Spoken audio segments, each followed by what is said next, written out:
नमस्ते। हमारे इस खास अन्वेषण यानी एक्सप्लेनर में आपका स्वागत है।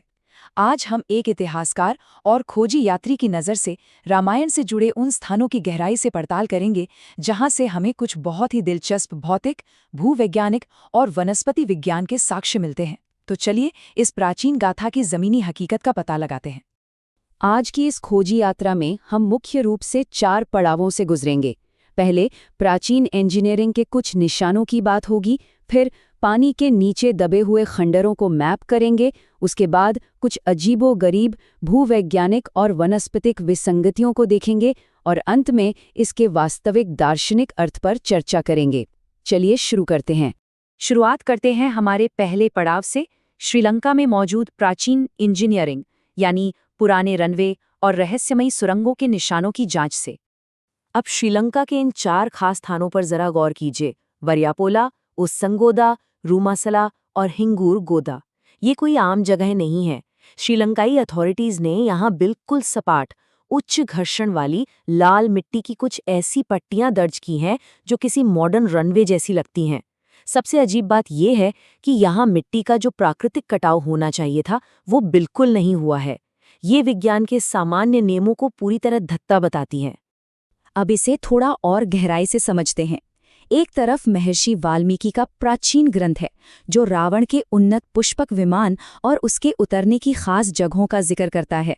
वहीं दूसरी तरफ जब आधुनिक वैज्ञानिकों ने उस्संगोदा की मिट्टी का टेस्ट किया तो पता चला कि ये मिट्टी अतीत में किसी अज्ञात बेहद उच्च तापमान वाले घर्षण की वजह से पिघलकर हमेशा के लिए कठोर हो गई है ना हैरान करने वाली बात? और रहस्य सिर्फ जमीन के ऊपर ही नहीं है। अगर हम सिगेरिया रॉक फोर्ट्रेस के नीचे देखें तो वहां एक बेहद उन्नत और बिल्कुल सटीक अलाइनमेंट वाला भूमिगत सुरंगों का नेटवर्क मिलता है। विशेषज्ञ खुद मानते हैं कि इतने विशाल और जटिल ढांचे को केवल प्राकृतिक ताकतों या हवा पानी के कटाव से बिल्कुल नहीं समझाया जा सकता। अब जमीन से निकलकर थोड़ा समुद्र की ओर चलते हैं।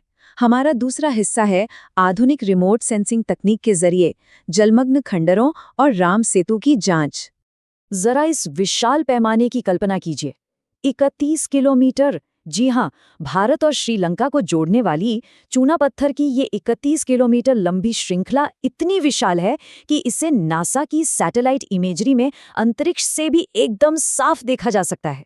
अब जो डेटा हम देखने जा रहे हैं वो सच में चौंकाने वाला है। यहाँ पत्थरों और उसके नीचे की रेत की कार्बन डेटिंग एक बहुत बड़ी भूवैज्ञानिक विसंगति दिखाती है। ऊपर रखे गए पत्थर करीब 7000 साल पुराने हैं, लेकिन उनके ठीक नीचे समुद्र तल की जो रेत है वो सिर्फ 4000 साल पुरानी है। इसका सीधा सा मतलब ये है कि ये पत्थर यहाँ प्राकृतिक रूप से नहीं बने, बल्कि रेत बनने से भी कई हजार साल पहले इन्हें कृत्रिम रूप से यहाँ लाकर रखा गया था। और इन पत्थरों के तैरने का रहस्य क्या है? रासायनिक विश्लेषण से पता चला है कि ये कोई आम ज्वालामुखी वाले प्यूमिस पत्थर नहीं है, बल्कि ये खास तरह के चूना पत्थर हैं, जिनका बाहरी हिस्सा तो बहुत सख्त है, लेकिन अंदर स्पंज की तरह हवा के छोटे छोटे पॉकेट बने हुए हैं। यही वजह है कि ये रहस्यमय तरीके से आज भी पानी पर तैर सकते हैं। चलिए अब अपने अन्वेषण के तीसरे चरण में प्रवेश करते हैं। यहाँ हम श्रीलंका में पाई जाने वाली जली हुई धरती और उन वनस्पतियों की बात करेंगे जो अपनी मूल जगह से कोसों दूर पाई जाती हैं। पौराणिक कथाओं में हम सब ने सुना है कि कैसे हनुमान जी ने लंका को जलाकर खाक कर दिया था। अब इसे भूवैज्ञानिक डेटा के साथ रखकर देखते हैं।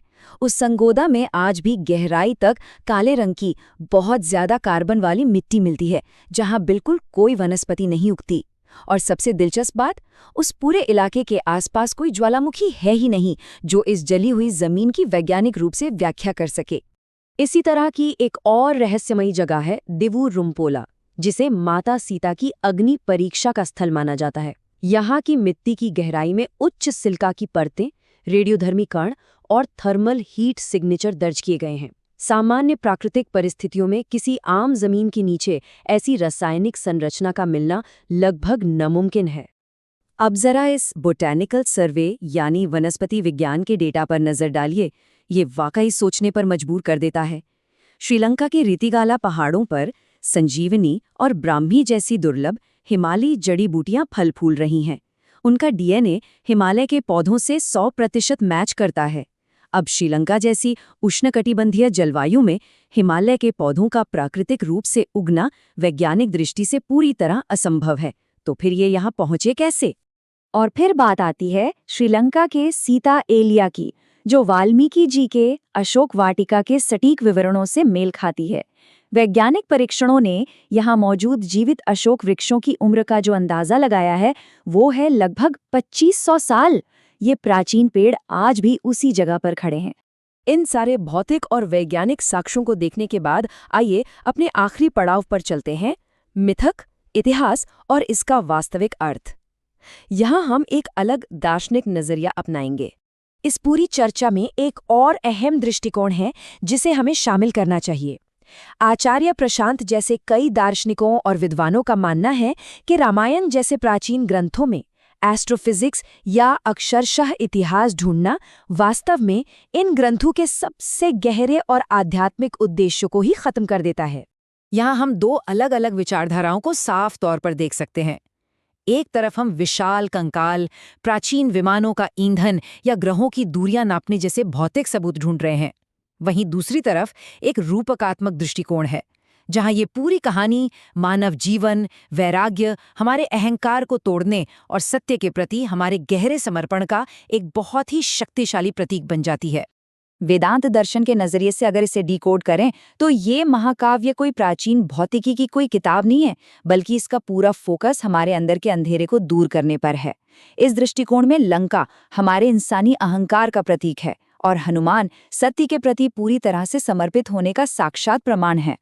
तो अपने इस पूरे एक्सप्लेनर के अंत में हमें खुद से एक बहुत ही जरूरी सवाल पूछना चाहिए, क्या इन भौतिक और भौगोलिक साक्ष्यों के मिल जाने से इस प्राचीन महाकाव्य की महानता बढ़ जाती है, या फिर इन सबूतों को ढूंढने की जिद हमें इस कहानी के असली, अंतिम और सबसे गहरे आध्यात्मिक सत्य से कहीं दूर भटका देती है? जरा इस बारे में सोचिएगा। आज के हमारे इस अन्वेषण में बस इतना ही।